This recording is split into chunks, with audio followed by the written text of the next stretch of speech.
Good morning বন্ধুরা।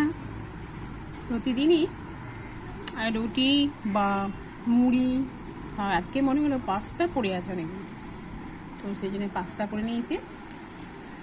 আর আরেকটু tasty করার জন্যে এই যে ঝুরি ভাজা, সেটা কিছুটা করে নিলাম, যদিও এমনি সাংঘাতিক টেস্ট এগুলো। আর একটা ডিমের কারির ডিম নিয়ে নিয়েছি, আর নিয়ে নিয়েছি সস, বেশ কিছুটা সস, কাঁচা লঙ্কা। এটা আমার মনে হয় খেতে খুব সুন্দর হবে, খুব লোভনীয় হয়ে গেছে।